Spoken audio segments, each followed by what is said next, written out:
වැඩ ඇල්ලීමේ නැකත කියන්නේ නිකන් චාරිත්‍රයක් නෙවෙයි. ඒක අපේ ජීවිතයේ අරමුණු වලට පණ දෙන වෙලාව. ඒ ඔයාගේ පසුබට නොවි වැඩ කිරීමයි කියලා. මේ අවුරුද්දේ ඔයා ආපහු හැරිලා බලන්න. ඔයාගේ ඉලක්ක කරා ගමන් කරන්න බැරි වුණේ ඇයි කියලා. මොකද්ද ඔයාගේ ගිවුණු අවුරුද්දේ වුණ අඩුපාඩුව?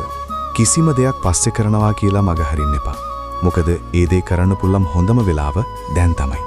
පහු වෙනකොට වැඩ ඔයාට අමතක වෙලා යනවා. ඒ උනන්දුව නැති වෙලා යනවා. ඒ නිර්මාණ හැකියාව අදහස් අමතක වෙනවා. මෙහෙම හිතන්නකෝ.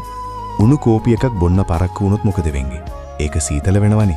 දැන් කරන්න තියෙන වැඩේ තව ටිකකින් කරනවා කියලා හිතුවොත් දන්නේම නැතුව ඒ දවස ගෙවිලා යයි.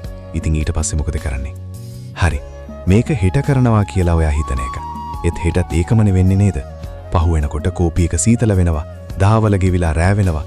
ඔයාගේ උනන්දුව නැති වෙලා යනවා. ඔයා මහලු වෙනවා. ජීවිතේ ඔයාව පහු කරලා ඉස්සරහට යනවා. අන්තිමට ඉතිරි වෙන්නේ අපරාධේ එදා මට එදී කරන්න තිබුණා කියන පසුතැවීම විතරයි. හිතන්න, ඒ වැරදුණු තැන් හදාගෙන මේ ලබන්නා වූ නව වසරේ නොපමාව උත්සාහයෙන් කටයුතු කරන්න. නැකතට වැඩාල්ලනවා වගේම හැමදාම ඒ උනන්දුව තියාගන්න. එතකොට ඔයාට මේ අවුරුද්ද ජය ගන්න පුළුවන්. ජීවිතේ දියුණුව ඕනේ නම් වැඩැල්ලීමේ නැකතට මේ දේ හිතේ ධාරණය කරගන්න. මොකද වැඩාල්ලනවා කියන්නේ ගතින් විතරක් කරන්න ඕන දෙයක් නෙවෙයි. ඔයාගේ අදිෂ්ඨාන ශක්තිය තමයි ඔයාගේ ටාගට් එකට යන්න තියෙන එකම ශක්තිය.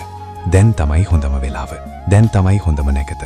නොපමාව කටයුතු කරන්න. ජීවිතේ ජය ගන්න. මම පච්චි.